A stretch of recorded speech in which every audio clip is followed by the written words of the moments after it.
From the Homestead Studios in Santa Clarita, California, this is a Headache Soul production. Welcome to Just the Tip-Sters, America's favorite true crime podcast, and I'm your host, Manscaped. I'm not. I'm Melissa, but I sure do appreciate some manscaping. That is a good thing. I'm actually Melissa Morgan, and this is my Manscaped. Yes, this is my handsome scaped co-host, Joshua Bevan. Say hello. Hello, good morning. So, Joshua, I need to start with Corrections Corner. Uh-oh. Guess what? What'd I do? No, you did nothing. Okay. Guess what I did? I don't know. To the patrons, I released the raw, unedited version of the podcast. Oh, oops. Yeah. Yikes. And I got messages like, I love hearing you when you talk to Matt. And I'm like, motherfuck. Oh, no. This is the high quality content you pay for. You pay for. Yeah. Uh-huh. Everyone was patient. I figured out how to delete it all on my own. Oh, good. And then uploaded the one that Matt worked hard to edit. Good. Perfect. Yeah. Oh, man. That's just to the beautiful handful of patrons. Poor patrons getting to hear, I don't know. I hope neither of us belched. We say some dirty stuff. We do. We Matt, say some shit. Well, we both are sexually harassing him, but he doesn't seem uncomfortable in his workplace. He never tells He doesn't us to complain. stop. Yeah, he doesn't go to HR. He also doesn't have a mic, so I don't know how he would. He's silently praying, please don't let them touch me. Either one of them. Yeah. So I apologize, my beautiful patrons. God darn it. Okay. I endeavor to do better in the future. I literally can't believe it. And sweet Tipster Jerry, he's like, I love hearing it. And listen to how beautiful he is. I loved hearing it. It was so authentic. And everyone is flawed. All humans are flawed. And I'm like, some more than others. Yeah, some more than others when it comes to technology. Yeah, I don't deserve Jerry. I don't. Thank you, Jerry. He's amazing. Oh, wow. And for the actual, feed that goes out to all the different platforms, I released it on Thursday. I actually released it on Wednesday, but Libsyn updated their platform. Oh, they held it back? They don't know. So I couldn't believe how quickly I got Resolve. It only took a day. Because usually when you message them, they're like, we'll get to it when we get to it, bitch. Sure. That's the high quality content I pay for. To have them, Right. Yeah. But Matt helped me, and he goes, "Hey, it just downloaded on my phone. I guess so. It may so. Yeah. I saw it there. But it didn't. It wouldn't release it on Apple Podcasts, on Amazon Music, and on Spotify. I'm like, three that don't matter. Right. Well, I listen on Google, so. Oh, okay. we're seriously, it wouldn't download on three big platforms. Right. No, it finally. So if you didn't think there was an episode last week, I'm sorry. There was an episode, and it finally got released. And okay, so I won't even tell you all the technological shit that happened this week. But we'll just beautiful Katie in her message to me. I wanted to say thank you to Katie too. Katie sent me a sweet message. She said, I take, great joy in hearing all of the technological things that break around you. And then she sent me the picture of the alien and a spaceship. So yeah, perfect. That's my alien DNA. It's interesting how people you have never met sometimes know you better than, people you've known for your whole life. So we have a friend named Leroy Luna who hosts a podcast called Excuse Me, That's Illegal. Okay. And it is funny and smart. And if maybe you're tired of some deeper, heavier cases, you have to listen to Leroy. He is amazing. And here is his promo. Oh, hey there. You like true crime stories, right? Yeah, I know. Who doesn't? But I gotta admit, after a while, those stories of murder and heartache, well, they tend to go straight to my hips. So that's why I, Leroy Luna, have created a podcast called Excuse Me, That's Illegal, where we'll take a hardcore look at some softcore crimes. No TED Talks on Bundy here. The letters BTK won't be coming from these lips. Unless he had a brother that used to steal library books. Suppose I'd be willing to go balls deep into that one if that were the case. Anyways, you'll hear stories such as the Mad Pooper, a female jogger who wreaked havoc in a Colorado Springs neighborhood, using one family's front yard as her own personal dumping grounds. If this kind of content sounds like it's up your alley, Excuse Me, That's Illegal is available right now on all your favorite podcatchers. So come join me. I'll be right here waiting for you. So friends, Winter is coming. And that means Christmas presents for those you love and that you want to love more, minus their hair. Tell us about Manscaped, Joshua. Support for Just the Tipsters is brought to you by Manscaped, who is the best in men's below-the-waist grooming.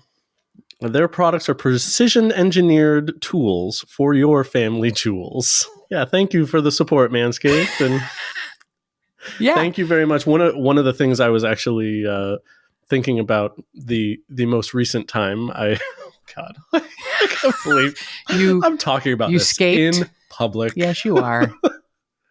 I was grooming myself like a kitty. Yes, like licking your paws and no. And since the trimmers are water resistant, you weren't in a public pool, were you? No, I wasn't in a public All right, pool. Cool, but no, the cleanup becomes very easy. You can just do it in the bath and you're fine. Okay. So, that's nice. I appreciate their tools. No, that's actually very smart. Do it in the shower. Yeah, I would do it like over a bunch of newspapers folded, and then so that you don't frighten anyone who comes into the bathroom after you. Or just over the compost bin. Sure. Oh my God! See, help your plants. I love that. You are an earth lover. Yeah.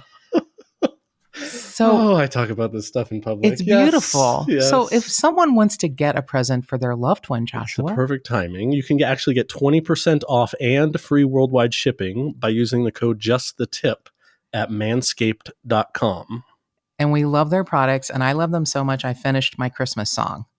Oh my gosh, do you really? Sleigh bells ring, all your balls trimmed. Down the lane, there's a hot hymn. We sing the ball song as he walks along, walking in a Manscaped wonderland. In the meadow, we can build a snowman and pretend that his snowballs are trimmed. He'll say, "Are you married?" We'll say, "No, man." But the light we shine on your balls will not be dimmed.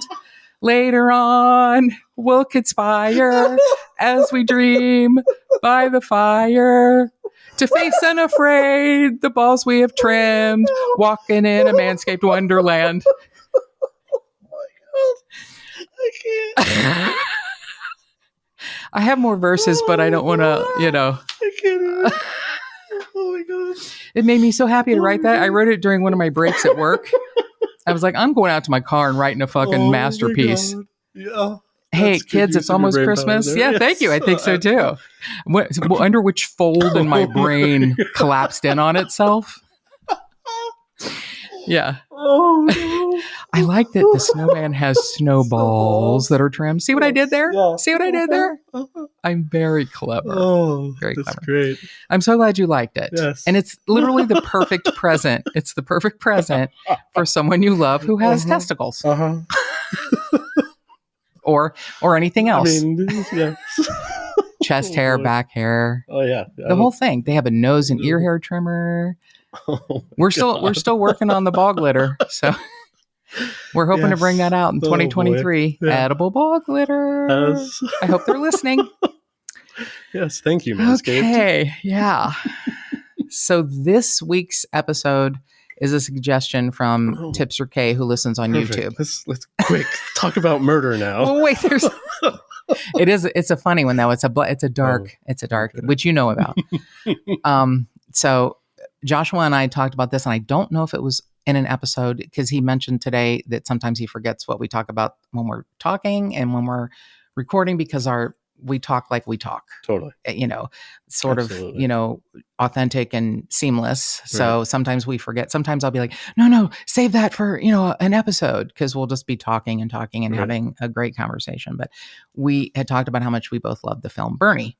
Oh, yeah. And I, had never thought about doing it. And then Tipster K said, "Hey, have you done that?" And she said, "It happened in my one-horse town. And I also want to assure you that our DA looks nothing like Matthew McConaughey."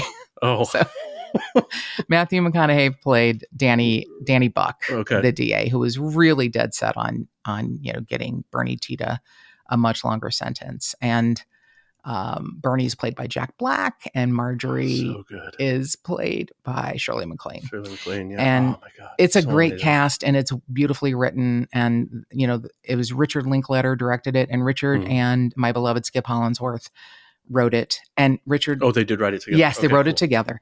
And Richard wrote it off of an article that Skip had written for Texas Monthly. So there's a few magazines, and I know I shouldn't be doing this because no one has extra money to do shit like this. But if you could subscribe to Texas Monthly, if you would be interested in it, or if you could subscribe to Los Angeles Magazine, I will be honest, Texas Monthly has much better quality. But Los Angeles Magazine also has great stories on crimes. It doesn't have to be murder. It can be, someone who swindles people, or it's just their journalists are true journalists. It's very in depth and they're terrific. And Texas Monthly is just, it's the cream of the crop. Wow. And Skip is the creamiest of the cream of the crop. And he had an article in the Texas Monthly called Midnight in the Garden of East Texas about Bernie Tita and Marjorie. And it was, it's a great, that's literally where you get the best information. I've combed so many resources this week. Every free chance I got, I would be reading about this case. Yeah. And I just, it also, the article, if you're someone who likes to read, the articles are very long and in depth and completely, fleshed out. But if you just would like to know maybe a little bit heightened version of the article, then watch the movie Bernie. Nice. It's a great movie. So before we get to that, I just have to say it's been a big, big week in true crime. And I already warned Joshua, and I'm going to try and keep my do not cry. So it might have been Wednesday. I got a message from David Middleman, who is I guess he would be like the CEO of Othram Labs in Houston, Texas. And we interviewed David in 2020. And that was after hearing him interviewed. I think it was on an NPR interview. And I thought, this guy is the coolest, geekiest, most brilliant nerd I've ever heard. And cool. I love him. And then you see him in person and you're like, you are a god. He's absolutely beautiful on the outside, but he's more beautiful on the inside. And he has no idea how beautiful he is. He's like, do, like no idea. Aww. He graduated high school at 16 and then went to college and worked on the Human Genome Project. Oh, wow. Yeah. And he and his team at Othram Labs, including his wife, who is equally as beautiful as he is, Dr. Kristen Middleman. Mm-hmm. I think she just recently got her PhD. And they've been married 20 years and have 5 kids. Nice. Yeah. They're beautiful. As beautiful as they are on the outside, they're much more beautiful on the inside. And literally some of the first people to contact me after Mark passed away and said, would you come and stay with us? And I was like, I love you both and I will not come to Texas. So yeah, I'm not going to Texas, but unless I'm chloroformed and I wake up there. Sure. But I love them. I love them long distance and they're just amazing people. So I get a message from David in the afternoon on maybe Wednesday. And it says, I want to let you know about this before the press release comes out. We have given a name to the Long Beach John Doe. And you covered the case and it's time for an update. Oh. And I'm like, so I covered the Long Beach John Doe in 2020. Might have been September. I honestly don't remember exactly. But Othram gave him his name back and he will no longer be the Long Beach John Doe. His name is Kenneth Nevada Williams. And the case haunted me because he was such a beautiful boy. The pictures of him, he was found very shortly after he was strangled and face down in a parking lot in Long Beach. Very few clues. The thing they kept saying is this boy was loved. He was clean and he was not a street kid. And, there were so many stories. I will tell you that because I covered the case a few years ago, I have gotten so many emails literally from people from Canada to Mexico thinking that he was someone they knew. Oh, wow. And everyone kept saying, how could someone not have reported this boy missing? How could they not have reported this boy missing? And I'll tell you, and it's gonna tug at your heart. He did not live far from where he was found, but he lived in La Puente and it was, a rural suburban area. Mm-hmm. He wanted a big city life. He'd run away several times and they found him. They searched for him, found him, and brought him back. The last time he ran away, he was 15 and he didn't come back, but they didn't know that he was gone. Oh, no. So his family is devastated, but also there's got to be some sort of level of relief that they know where he is. Right. That all 44 years he's been, gone. Oh, wow. And last night, as if I'm not a big enough mess, I want to mention I'm going to be interviewing Kristen Middleman soon about what they used, what forensics and genetic genealogy they used to give Kenny his name back. Oh, good. And I'm, kind of a crying mess. And I kept seeing this notification that I had a message on Facebook from someone I wasn't friends with. And I was like, whatever. And I open it up and it's from Kenny's sister, Jennifer. And she said, I'm reaching out to you because of your involvement in identifying my brother. Oh, no. What's even more beautiful, she works at a medical school in the pathology department. Oh, no. And I don't know if Kenny disappearing had any bearing on what she chose to do. Yeah. But she wants to promote laboratory careers and medical laboratory science careers because there's a huge shortage of these scientists. And she said, I just want to thank you for your involvement in finding my brother. And I'm like, I didn't do shit. Mm-hmm. I just covered his case because there are people who care. I just wanted her to know there are people that care, including a detective in Long Beach who's retired now that wanted very much to go and talk to who he thought maybe ended Kenny's life as a terrible serial killer named Randy Kraft, the scorecard killer. So I covered Kenny's case.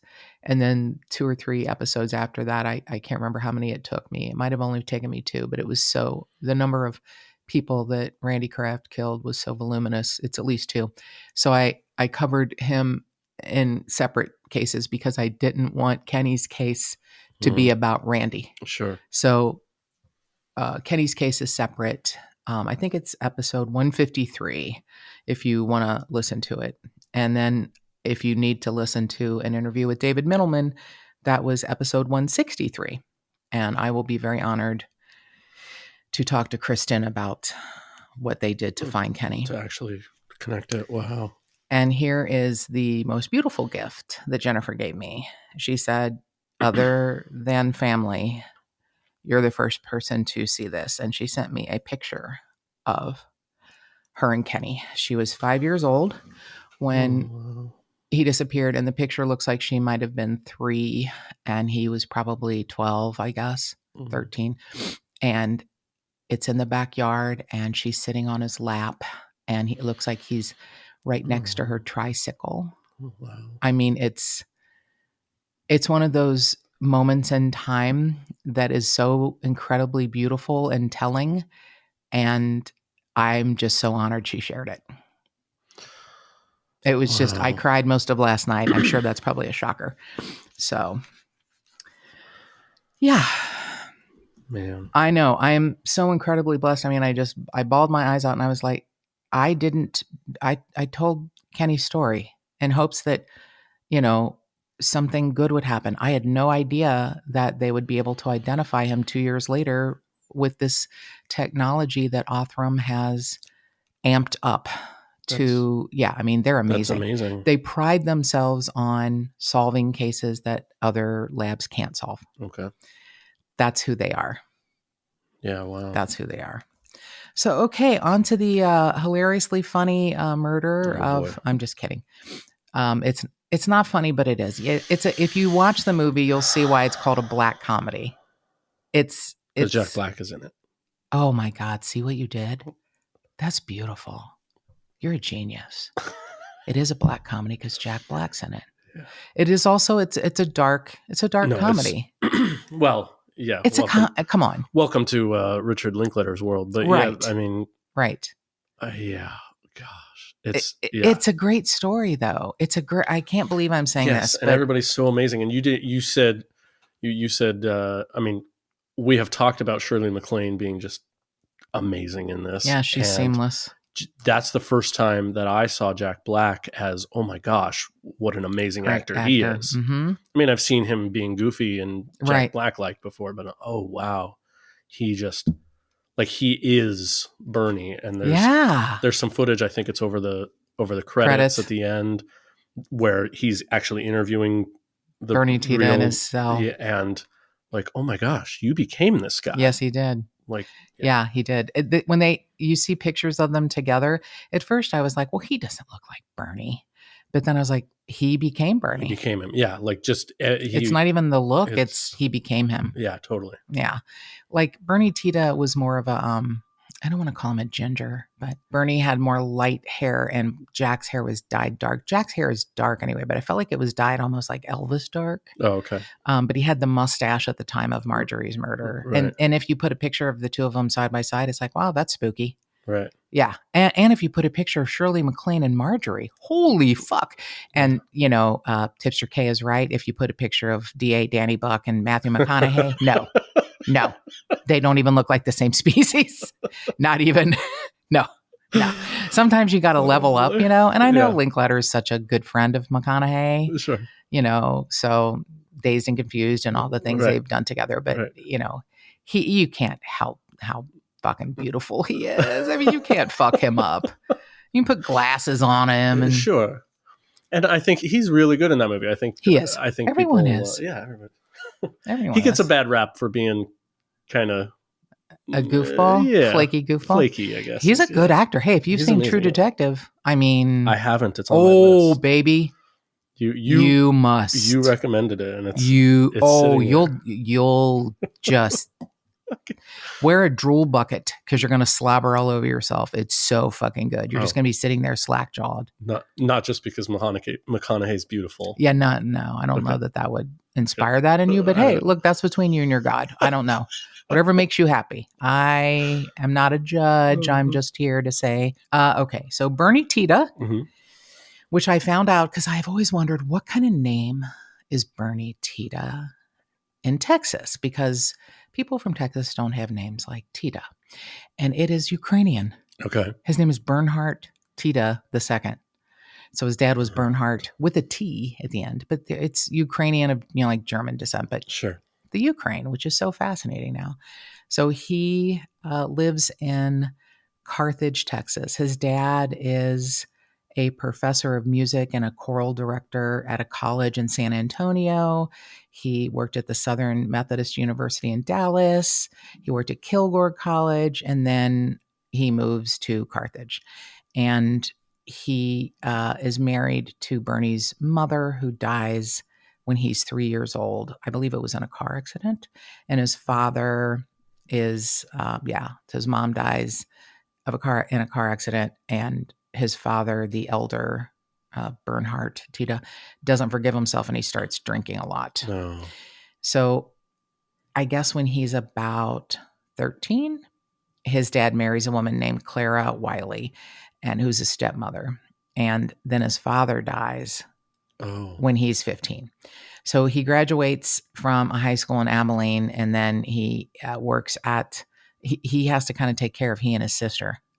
So he's like right out of high school, and he has a flair for hair and cosmetics. Yes, he does. So he works as a mortician, and then he gets a job in Carthage, and as the mortician, as an assistant director at the Hawthorne funeral home, and he was very popular in town. It's like in a small, I've heard Skip Hollandsworth say East Texas.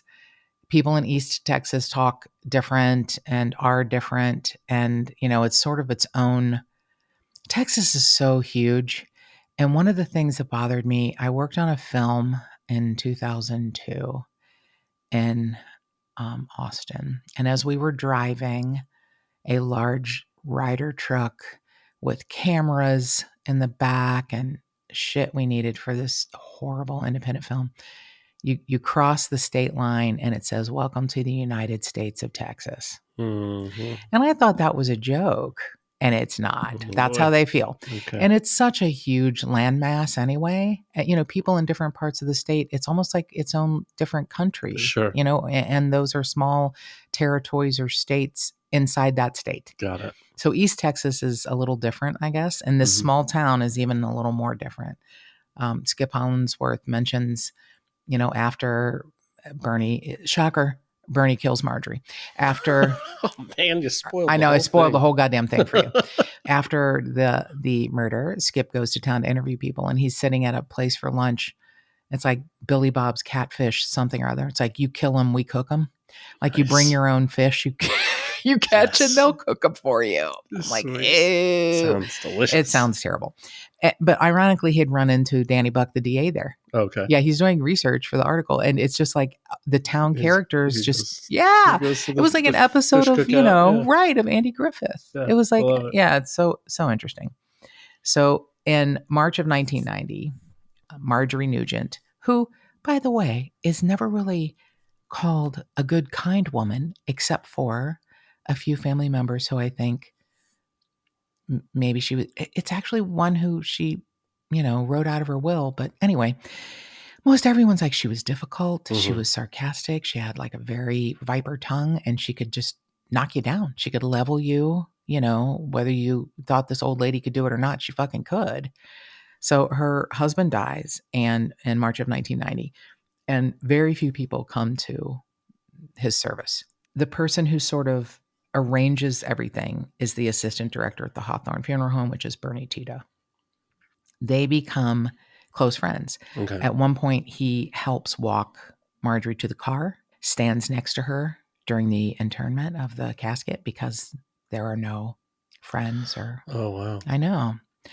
And he takes on a role. I mean, let's just call this an extremely, codependent relationship. Sure. Yeah. Joshua knows because of the film. And I'm trying not to confuse the film with real life. Right. But I think it's probably pretty close. It's pretty accurate. Okay. Yeah. I do think it's pretty close. So they become really fast friends. And even though, she's 40 years his senior, they are just inseparable. Okay. He, gets out of work at the funeral home at 11:45 every day so he can go have lunch with her. Eventually, they start like traveling together. Mm-hmm. They go on cruises and trips like to Vegas, and he gets a passport. Nice. For the first time, it's their like Cool.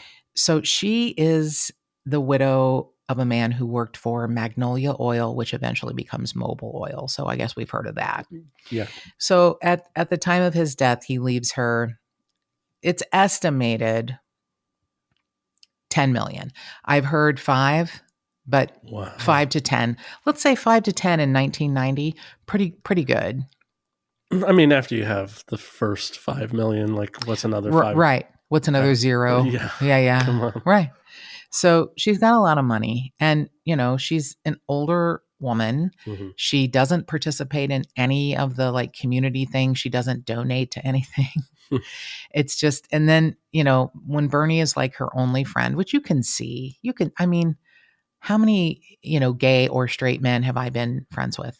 I'm one of those people that gay men like to hang around and straight men like to hang around until they realize I'm boring and then they go away. So, but I do have, a handful of gay men who I get it. I can see them becoming like fast friends. Sure. They have something in common, and he's enjoying the good life, but he's also, providing a service. He's her friend. He's taking care of her, kind of. Okay. He really is. I mean, I don't care what you say about him, but he probably shouldn't have killed her, but yeah, right. That's a line. There are some extenuating circumstances that I don't know. I also don't feel like that's a good excuse. But anyway, so her only son, her and Rod Nugent, her husband, have Rod Jr., and he lives in another state. I can't remember. He's become a successful, he lives in Amarillo. He still lives in Texas, but it's in far away from Carthage. And he's a successful pathologist. And he and Marjorie are not close. Okay. They're just not close. At one point, and you'll hear a quote, it's literally only about a year after she and Bernie become fast friends in 1990. In 1991, she changes her will and leaves everything to Bernie. Oh, wow. Mm-hmm. leaves everything to Bernie. Cuts her own son out of her will in order to. Yep. She said this is actually at the second of Bernie's sentencing hearings, which you'll hear, and it's the county commissioner Daryl Primo. He said that in a conversation he had with Marjorie, she spoke favorably of Bernie's spending, which is one of the things her family brought up, is that he spent a bunch of her money. And she said to him, quote, "I'll spend every dime of my money before I leave it to my family," end quote. Wow. So, when I say a codependent relationship, I mean pretty much the definition. Okay. They were each getting something out of it. It wasn't probably healthy for either of them. Sure. But they were both getting something out of it. So they spend so much time together, and then there's a theory that I don't know that I buy, but it's probably as good as any. November of 1996, Bernie takes a .22 caliber rifle and shoots Marjorie in the back 4 times. Oh, geez. And places her in a freezer that she used to store food in the garage. He hoses off the garage floor. Later on, he says something that I don't know that I believe, that he prepared her body, like his funeral directory thing. But I don't know that that's true. So here's what's so fascinating. She is such an unwelcome member of the community, and people just mostly avoid her because they're honestly, most of them said, I was afraid of her. It's so interesting. This tiny little older lady, they were like afraid of her. No one really thinks much about her being gone. So she's disappeared. Mm-hmm. She's not showing up around town anymore. Nope. But nobody notices. Nope. She had given Bernie power of attorney. He paid the gardeners. Okay. Who, just before he murdered her, she had told him to go out and scream at them because the flowers didn't bloom at the right time of the year. Oh, boy. As someone with power of attorney, he can use her money, Right, he can, okay. However, he says when people start to say, hey, haven't seen Marjorie in a while. Oh, she's visiting her sister out of state. She did have a sister who lived out of state. Okay. In the spring, this is November of 1996, in the spring of 97. Hey, where's Marjorie? Haven't seen her in a while. Oh, she had a stroke. She's at a rehabilitation center. Oh, boy. Right. Wow. In the meantime, Bernie is donating money to school arts programs, to people who don't have housing. He bought several used cars for people who didn't have transportation. Wow. He's using the money for others. Yeah. I mean, I'm not saying he didn't use it for himself. I'm quite sure he did. Well, sure. But he was getting everything he needed from Marjorie. He was enjoying his life of luxury. Mm-hmm. He could have continued to do that if that's all he wanted. But he, I don't know that he judged her for never contributing anything, because he made not a lot of money at a small town as the assistant funeral director, and would spend his money. His sister was like, Bernie was always, a big spender, whether he had it or not. It became the town joke that the UPS driver would come through and it would be another package that Bernie ordered, typically for someone else. Oh, like shoes for kids. He was a big supporter of the Boy Scouts. He volunteered. I mean, he volunteered as a choreographer for a high school play of like Guys and Dolls. Wow. I mean, I'm not trying to make a murderer. Yeah, of course you would, because of the suits, because of the fancy suits. And that's one of the ones that any high school, any community theater, any production of Guys and Dolls I'm in. Like if I see it, I'm getting. It's one of the things I love most about you. I told you I was going to see this terrible. Oh, it was Oliver. Oh my God. My sweet friend Carrie had season tickets to our local playhouse, and she was like, I want to go see Oliver. And I'm like, well, I haven't saw the movie in 1970 when I was a child, but whatever, I'll go. And when I told you, you were the only person who was excited for me. You were like, I really love community theater. I'm love like, theater. Do I block Joshua now or do I wait? And we left at intermission because it was so motherfucking bad. It's dark and depressing. And the guy that was Fagin was terrible. He's chewing the scenery. Anyway, this is not a review of the local Oliver. Yeah. So here's the thing. When people found out, more people came to Bernie's defense than Marjorie's. I'll just say that. That doesn't mean it's right. I'm not justifying murder. I am not justifying murder. Sometimes, you understand. And when you hear what could be an extenuating circumstance, which again, I'm not sure I'm buying into it, but I'm willing to listen. Yeah. So here it is 9 months later. Rod Nugent can't get a hold of his mom. Oh boy. And 9 months. 9 months. Does that give you a hint? Does that give you a hint? Uh-huh. And he's been walking around with her checkbook for 9 months. And finally her son and his daughter, Shanna, arrive from Amarillo to look around her house.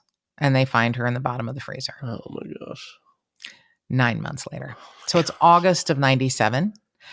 Bernie is volunteering to coach a little league baseball team. Mm-hmm. And that's where the police pick him up. Oh my God. And at first he's like, I don't know why I'm being questioned. I don't know what's going on. Then finally he's like, yeah, you know what? I shot her November last year. I shot her in the back.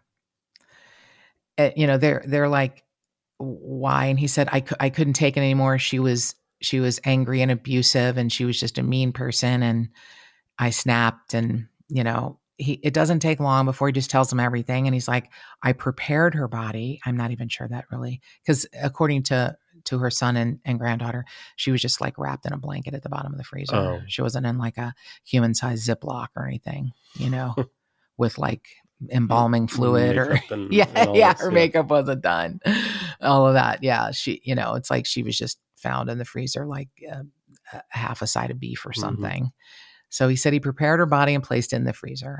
And he said, you're absolutely right. I did use her money for civic activities, for gifts to academic and civic groups. I gave some friends things that they needed. I mean, he's totally admitting all of this. And, she had given him power of attorney. And he is, what's the word I want? Charged. Mm-hmm. He's charged, and then a jury convicted him of first-degree murder, and he's sentenced to 50 years in prison. Wow. So he appeals his sentence. There's an attorney who becomes interested after what happens next, which I'll explain. He appeals his sentence, and then an appellate court says, you know what? There's enough evidence. We found premeditation. So that's a condition of, first degree murder. So honestly, in Texas, I thought, I thought in Texas, you would just immediately be given a death sentence, but I'm not sure exactly what happened. But so then comes 2011, the movie Bernie is released. And it's a Richard Linklater film. If you're familiar with him, it's a special environment he creates. Right. It's a moment in time. It's a small town. It's, the way people, I understand it's a film, it's theatrical, it's fiction, not this one, but some of his others, but they're based on real people. Sure. They talk the way real characters talk. Right. I think if there's anybody that captures the small town zeitgeist, it's Richard Linklater. Yeah. So he, writes this film based on the article that Skip Hollandsworth wrote in the Texas Monthly, which I cannot recommend that publication more. So this wonderful female attorney, Judy Cole, she's like, I'm interested in this case. And she meets with him and files a post-conviction writ of habeas corpus. And she says that Bernie Tita told her that his constitutional rights were violated in the first trial because of newly discovered evidence. So this is where it gets a little murky for me. He told Jody Cole that Marjorie Nugent was emotionally abusive toward him and that he murdered her in a dissociative state that resulted from years of sexual abuse as a child by an uncle. So Marjorie's 81 when, she is murdered, and Bernie is 39.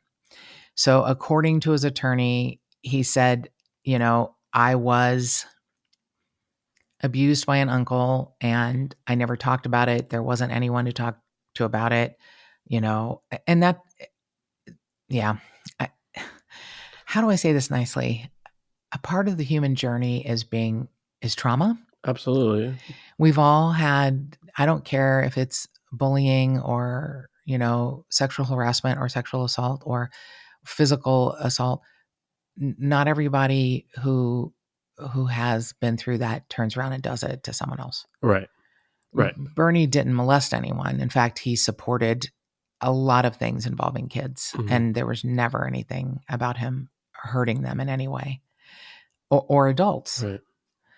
But there's a really funny thing I'll explain later about some things that the police officers found in his home. So Marjorie's family said, you know what? He isolated her, kept her away from her family members, and it's really, I don't think so. So this is all coming back around in the habeas corpus after the movie? Mm-hmm. Okay. Of course, Marjorie's family blames the movie for turning the tide toward Bernie, but honestly, it was before the movie. Okay. Also, yeah, it may have made people more sympathetic to his character, right? But I think if you watch the film like from the macro and not the micro, it's easy to get tied into the micro and like, oh, Bernie was such a good guy. He did this one terrible thing and Marjorie was so terrible. Right. If you pull back and see the macro, everybody, in the words of my beloved tipster Jerry, everyone's flawed. Sure. Marjorie could have been a crabby old lady. It didn't mean she deserved to be murdered. Shot, yeah. It was also brought up by Skip Hollandsworth. Bernie was getting everything he needed. Why did he have to kill her unless it was for an emotional reason, not a financial reason? Right. I mean, pretty good argument, if you ask me. But of course, her family is, her small family of her son and her.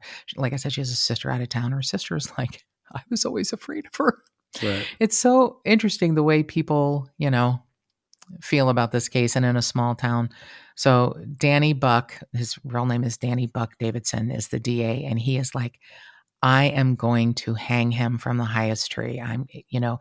You shoot an old lady in the back, I get, he's like, we don't take kindly to people who shoot old ladies and especially 4 times in the back. Right. Bernie said he shot her in the back because he didn't want to see her suffer. Yeah, wow. I know. I don't know how long it takes for someone to die of 4 gunshot wounds to the back. Well, 22. 22 rifle. Those are small holes. So it might, depending on where it hits, it might take a long time. Yeah, that's hard to hear and think about. I mean, it really is. So Danny Buck is saying, the town was really split, and it really wasn't. It was split in that people supported Bernie and people thought he should, definitely serve a pretty large sentence. But it's really a lot more people who said Bernie is such a nice guy. He, does so many things for this community, selfless things, even things with Marjorie's money. But, he does a lot of things on his own, volunteering. And Danny Buck said, I don't know how many calls I got from people saying, please go easy on him. So mixed. I know. It's so hard. It's really hard. So he, is indicted and convicted of first-degree murder. So he's in the Texas Department of Criminal Justice. And in 1999, shortly after he, gets there, he is attacked by inmates. Oh, no. A prison official said he is just really a, model prisoner. He teaches health class. He participates in the choir. It was May of 2014, and he's, serving this life sentence. And Judy Cole, his, attorney, brings a visiting judge from Tyler, Texas. And she said to meet him and talk to him about the abuse he went through as a child.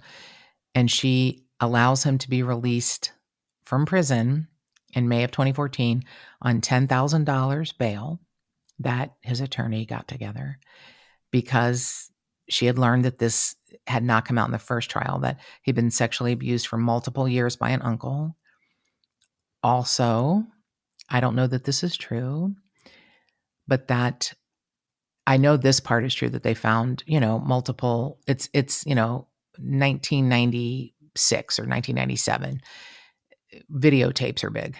They find a box full of, gay porn.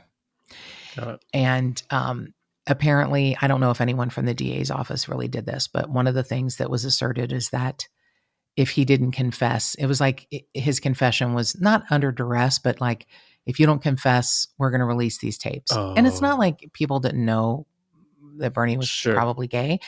In a small town in Texas in the 90s, this lets you know, I guess, how well loved he was, because most people didn't care.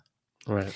But apparently, there were some, city officials who may have been in the videos. I don't know that that's true. But one of my favorite things ever is that a middle-aged man shows up at a high school football game wearing a T-shirt that said, "I'm the only man in town not on Bernie's videos." Wow.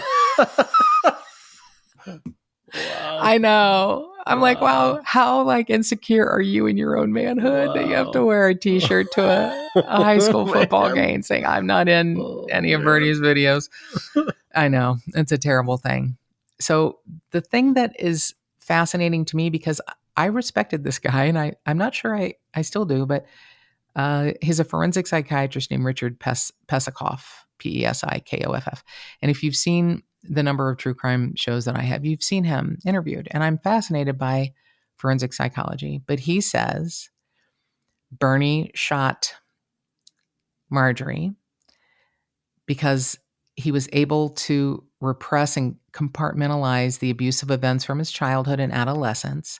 And he was overwhelmed by the repeated and extensive psychological abuse he suffered from Marjorie Nugent. Mm-hmm. The end result is his loss of control over his emotions and behavior, and he acted in a disassociative state and ended her life. Wow. So that plus, this confession that may have been, his handwritten confession is one of the things they were able to charge him with first-degree murder. Okay. It may have been, told that they would let information out about, about his videotapes. And so he was like, "I'll confess." I don't know that that's true. I think he probably is who he is. And I think he just confessed. Sure. He probably has a lot more to say about what happened. But again, I'm not sure what's real and what's, a movie at this point. Right. So the movie comes out, and of course, Marjorie's family is furious. They start a website with pictures of Marjorie saying what a great person she was. And it's like, okay. Here's what's so fascinating. When he is let out in 2014 and he doesn't have his next resentencing hearing until April of 2016, he lives in a garage apartment that belongs to Richard Linklater. Wow. Under the deal that he would babysit his daughters. And he said, "I have no compunction. I have no problem with Bernie. On. He gets down on the floor with my girls." And yeah, he lived with them for 2 years. Oh, wow. Yeah, he provided a home for him because he didn't have anywhere to go. That's amazing. It is. So the resentencing hearing in April of 2016 doesn't go well. Oh, no. Marjorie's granddaughter, Shannon Nugent, says she looks directly at Bernie and says, "You're nothing to me." And, her son, Rod Nugent, says she's a kind woman and on good terms with her family. Now, there's 50 witnesses in, on the defense side. Mm-hmm. One of them is that, county commissioner who said, "I'll spend every dime of my money before I leave it to my family." Marjorie's sister takes the stand for Bernie. As a character witness for Bernie. Wow. "I was always afraid of her. I never forgot that she was my sister. I always loved her. But when she was ugly, she was really ugly." Yeah. That ugly is a Southern word, if you're being mean to someone, right. It doesn't mean, your countenance, Her son, who would be Marjorie's nephew, says, yeah, it's a pretty accurate portrayal. I mean, I can't, dispute anything. Of course, he also, he said she was abusive to him too. He also wrote a New York Times article called How My Aunt Marge Ended Up in the Deep Freeze. So, it's in April of 2016, a jury of 10 women and 2 men issued a new sentence of 99 years or life for Bernie. I know. After 3 weeks of testimony, most of it on behalf of Bernie, they only deliberated for 4 hours. Wow. So Jody Cole, a week after his sentencing, appeals the court's decision. And in 2016, they got a 1997 theft charge saying that Bernie had stolen from Marjorie, which is hard to prove because he had power of attorney. Yeah, I don't know. So they got that charge dropped, but it didn't really matter. In August of 2017, the appeals court upheld the 99-year sentence. He's in the Texas Department of Criminal Justice. He's, not eligible for parole until August of 2029, and that will be his 71st birthday. Wow. I know it sounds like I was saying, yay, murder, and I'm not. No.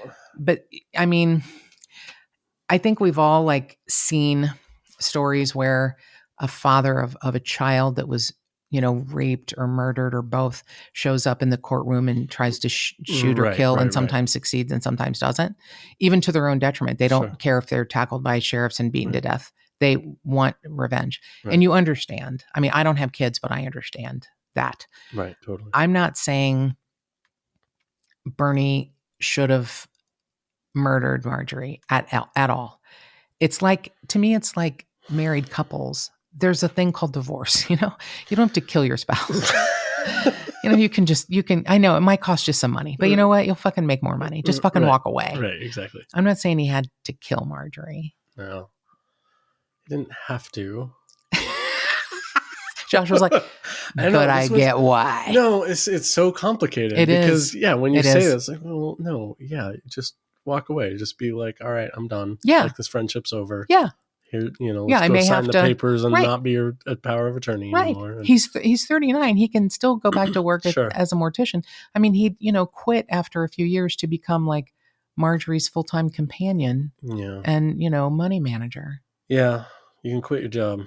Right. Like, you can get a new one. Yeah. You don't have to shoot someone in the back 4 times. Yeah. I will tell you, and this is not, I am not sanctioning murder. I have had 2 violent dreams in my life.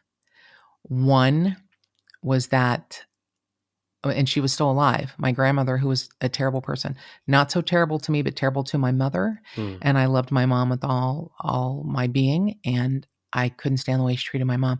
One dream, I woke up in the morning and felt a bit of relief, and then I thought, oh, I'm going to prison.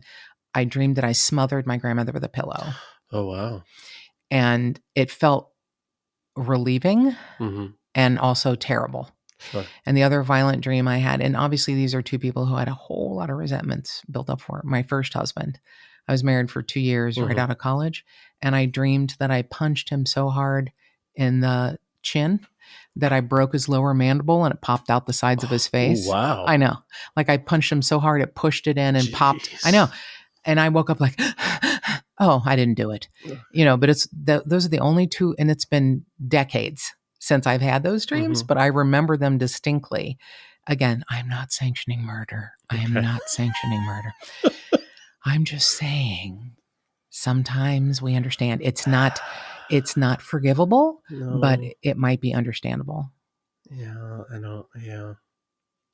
I know. It's tough because yes, if there's like a line, a blurred line of between self-defense and murder, and that's different. But this, Marjorie wasn't shot gonna her in the back and watched her bleed out, dude. Like, right. Marjorie wasn't gonna physically overcome him. I like that you said the word self-defense because you could probably use that it's just so much more muddy when it's like emotional abuse. Right. Exactly. It's so much more. How do you prove that? And, this like forensic psychologist who I really respected, like I believe that he was able to compartmentalize. It's almost like having a split personality, or multiple personalities. You can compartmentalize, trauma and abuse and then go about living your life. And then something triggers you, like Marjorie said something or did something and he snapped. Yeah. I mean, and I get that. Like, I don't. And it's hard to stuff. Yeah. Sure. For all of us, I think. And it's hard to balance someone who does so many good things for people, right. Selfless things, also things he did with Marjorie's money. But it's hard to balance those two things. Right. I understand why a town who has an opinion about a woman comes to his defense. Sure. An opinion about a woman, an opinion about him. Totally. Okay, so if you don't think I'm a monster and you would like to suggest I'm glad you don't, because you're right here in the same room with me. I believe you're not condoning murder. Thank you. Thank you, Joshua. Thank you for wrapping that up, because I felt like there's no way I can wrap this up and sound like a normal person. But if you would like to suggest a case for us, an unsolved homicide, a missing persons, or just a case that you find interesting, please give us a call at 832-TIPSTER. That's 832-847-7837. You can email us at jttipsters@gmail.com. We're on any of the social media platforms, the Just the Tipsters Facebook page, at JT Tipsters on Instagram, at JT Tipsters Pod on Twitter, and more cowbell.